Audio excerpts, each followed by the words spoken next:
Double engine की सरकार ने क्या दिया उसके मुकाबले? मुझे एक प्रोजेक्ट आप बता दीजिए लखनऊ। तो उत्तर प्रदेश में सबसे बड़ा इन्वेस्टमेंट क्यों आया? क्या लखनऊ की मेट्रो आपकी सरकार लाई थी?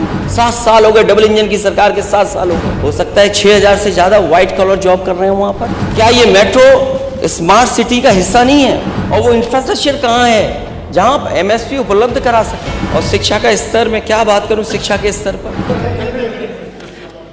सरकार ये कह रही थी कि उत्तर प्रदेश में पहले पहचान का संकट था। पता नहीं क्यों इस बात को कहा जाता कि पहचान का संकट था उत्तर प्रदेश को। पहचान का संकट कैसे हो सकता उत्तर प्रदेश को? जिस उत्तर प्रदेश ने सबसे ज्यादा देश को प्रधानमंत्री दिए हों,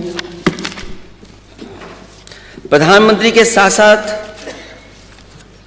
कोई भी देश का पैरामीटर होगा ग्रोथ का, बिना उत्तर प्रदेश के वो बेहतर नहीं हो सकता। अगर उत्तर प्रदेश के पैरामीटर चाहे हेल्थ के हों, चाहे एग्रीकल्चर के हों, चाहे एजुकेशन के हों, चाहे एम्प्लॉयमेंट के हों,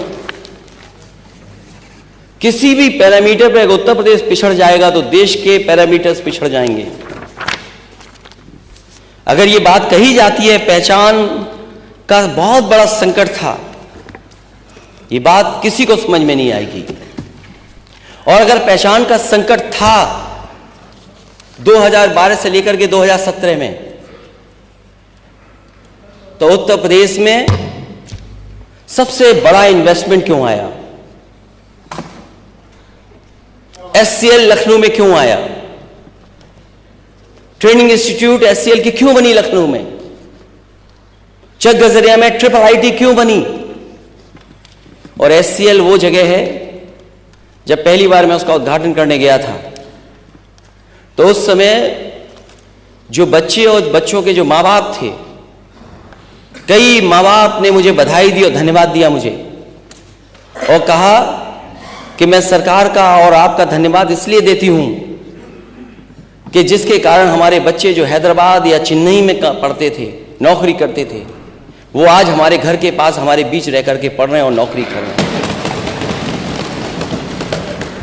अध्यक्ष महोदय, जो भी मुझे उसमें करना था, सरकार की तरफ से जो भी सुविधाएं देनी थी, उस समय के अधिकारियों ने मिलकर के रास्ता निकाला और वो सुविधाएं दी। उसका परिणाम ये है।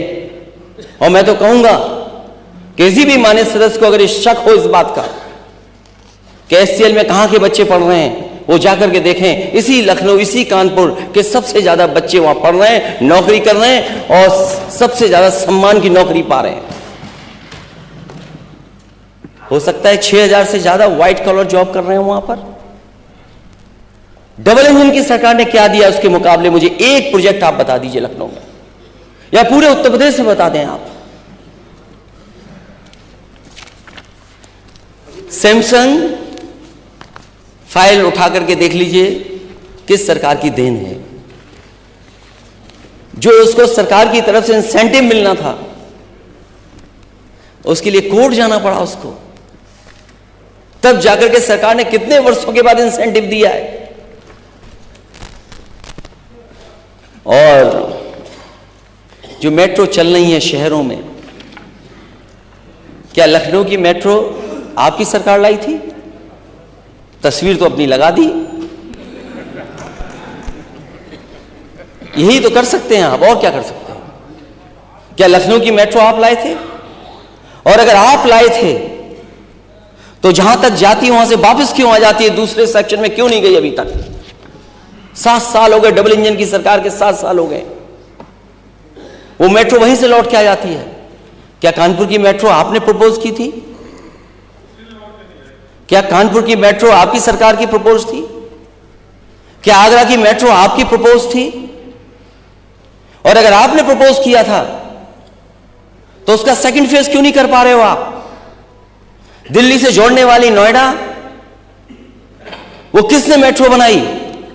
और मुझे अभी भी याद है कि दिल्ली की सरकार ने मदद नहीं की थी बजट को लेकर के। उत्तर प्रदेश ने अपने नोएडा के बजट से देकर के वो दिल्ली से जोड़ने का काम मेट्रो ने किया था।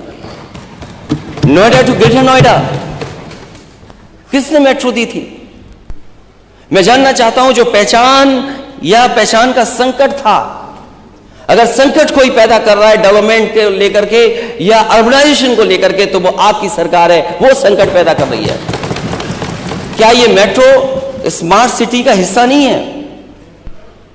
और जब इसका जवाब आए अध्यक्ष महोदय, मैं जानता हूं ये दाएं बाएं इधर उधर जाने कहां तक लेके जाते हैं, क्या ये स्मार्ट सिटी का हिस्सा नहीं है?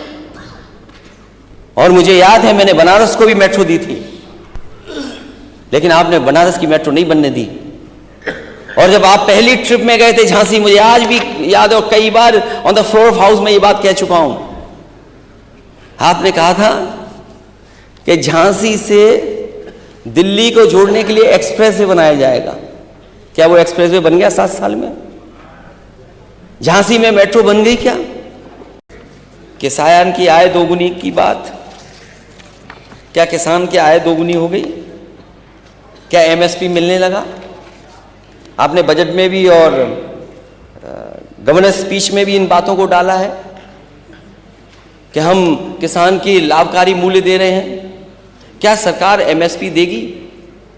क्या डबल इंजन सरकार एमएसपी किसानों को उपलब्ध कराएगी? और वो इंफ्रास्ट्रक्चर कहाँ है जहां आप एमएसपी उपलब्ध करा सकें? अगर आपको किसानों को एमएसपी दिलानी तो उसके लिए इंफ्रास्ट्रक्चर क्या है? आपने इंफ्रास्ट्रक्चर क्या तैयार किया है? जो मंडी चल रही थी वो बंद कर दी, और कई मंडियों को जो बनाया जा रहा था बड़े पैमाने पर, उन मंडियों के लिए बजट क्या है? आखिरकार आपकी किसानों से दुश्मनी क्या है? आप मंडियां क्यों नहीं देना चाहते? और जो सुविधाएं किसानों को मिलनी चाहिए वो सुविधाएं क्यों नहीं दे रहे हैं? और एग्रीकल्चर रेट क्या है? क्या हमारी एग्रीकल्चर रेट डाउन नहीं जा रही है? और शिक्षा का स्तर, में क्या बात करूं शिक्षा के स्तर पर, यूनिवर्सिटियां बन रही हैं, यूनिवर्सिटी के वीसीज अपॉइंट हो रहे हैं। हालांकि हम लोगों ने कई बार पूछा है सरकार से कि ये सरकार बताए कि आखिरकार 46 में 56 वाली कहानी क्या है, लेकिन 46 में 56 वाली कहानी नहीं पता लग पा रही है। और मैं तो कहूंगा कि कभी कभी हमारे साथी वो भी 46 के 56 वाले चक्कर में फंस जाते हैं। मैं केवल ये कहना चाहता हूं कि उत्तर प्रदेश में जो वाइस चांसलर्स अपॉइंट हुए हैं, 34 की हमारे पास सूची है। 34 में पीडीए कितना है? 34 में पीडीए कितना है? कम से कम सरकार जब जवाब दे तो ये on the floor of house ये बात आ जाए, जनता भी उत्तर प्रदेश की जान ले कि अगर 34 वाइस चांसलर अपॉइंट हुए हैं तो 34 में पीडीए कितने हैं, और फिर जो वाइस चांसलर अपॉइंट हुए हैं वो किसको अपॉइंट कर रहे हैं, उसकी भी सूची क्या है।